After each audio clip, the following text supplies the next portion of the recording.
आप देख रहे हैं अल्फा डिफेंस हिंदी में आपका स्वागत है। आज के इस वीडियो में हम लोग बात करेंगे एडवांस मीडियम कॉम्बैट एयरक्राफ्ट यानी कि AMCA के बारे में।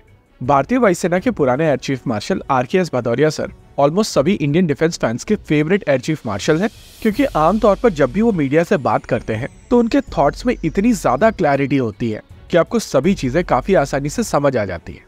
इंडिया टुडे पे आने वाले शो बैटल क्राई के ऊपर शिव अरोड़ा से बात करते हुए उनकी तरफ से कुछ इन्फॉर्मेशन रिवील की गई है और ये इन्फॉर्मेशन काफी इंटरेस्टिंग है।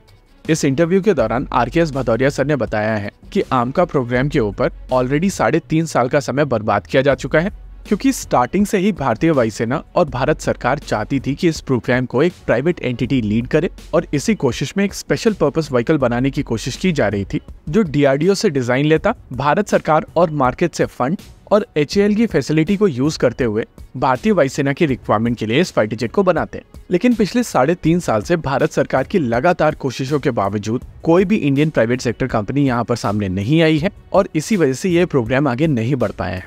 इसके अलावा यहाँ पर कोई भी आसार नहीं दिख रहे हैं कि कोई भी प्राइवेट सेक्टर कंपनी सामने निकल कर आएगी, और अगर ऐसा होता है तो ये प्रोग्राम ऐसे ही लटका रहेगा।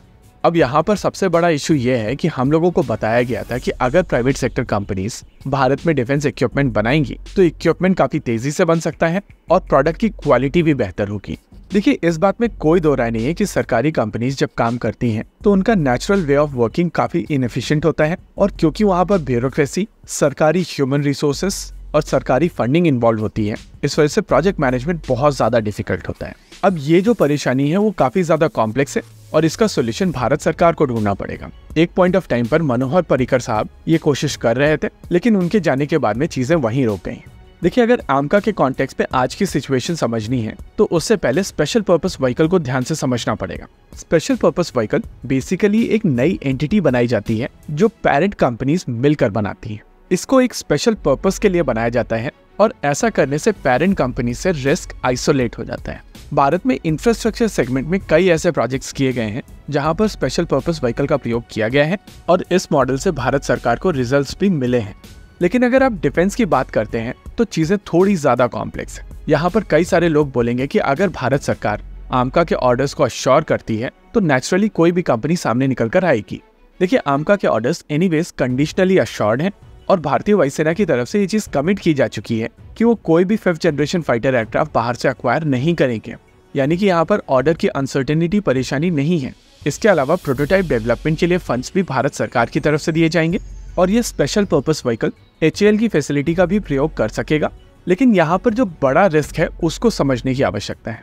देखिए, AMCA का जो डिजाइन DRDO की तरफ से बनाया जा रहा है वो पेपर के ऊपर भारतीय वायुसेना के लगभग सभी रिक्वायरमेंट्स को पूर्ण करेगा, लेकिन जब एक्चुअल एयरक्राफ्ट बनकर निकल कर आएगा तो उसको एक्चुअल कंडीशंस में टेस्ट किया जाएगा और लैब की स्पेसिफिकेशन वर्सेस एक्चुअल एयरक्राफ्ट की एक्चुअल कंडीशन में परफॉर्मेंस दो कंप्लीटली अलग चीजें होती हैं। ऐसे में अगर ये एयरक्राफ्ट भारतीय वायुसेना की सभी रिक्वायरमेंट्स को पूर्ण नहीं कर पाता है तो ये प्राइवेट सेक्टर कंपनी ऐसे प्रोग्राम में अपने इन्वेस्टमेंट कर चुकी होगी जो केवल टेक्नोलॉजी डेमोन्स्ट्रेटर बनकर रह जाएगा।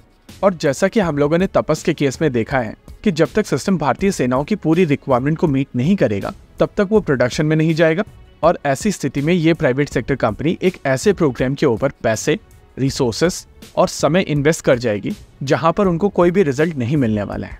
देखिए, यहाँ पर टेक्नोलॉजी का एक्सटेंट भी समझना जरूरी है।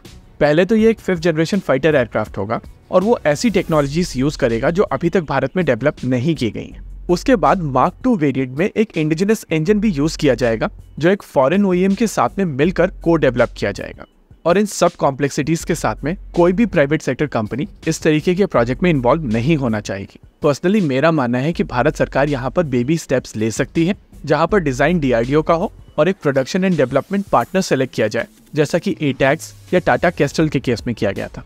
फाइटर जेट मैन्युफैक्चरिंग के लिए स्पेशल पर्पस व्हीकल तब ज्यादा सेंस बनाएगा जब भारत में कोई प्राइवेट सेक्टर कंपनी एक जेट को एटलीस्ट असेंबल कर रही हो, और इसी वजह से ज्यादातर कंपनीज की तरफ से MRFA प्रोग्राम पुश किया जा रहा है और वो अपने अपने पार्टनर्स के साथ में एक रोड मैप लेकर आते हैं जहां पर वो फॉरेन डिजाइन को प्रेजेंट भी करते हैं। ओवरऑल इस पॉइंट ऑफ टाइम पर AMCA प्रोग्राम भी स्टक है और इसी वजह से ये देखना इंटरेस्टिंग होगा कि भारत सरकार की तरफ से क्या नेक्स्ट स्टेप लिया जाता है। इसी के साथ आज के इस वीडियो में रखते हैं केवल इतना ही। वीडियो को अंत तक देखने के लिए धन्यवाद। देखते रहिए अल्फा डिफेंस। जय हिंद।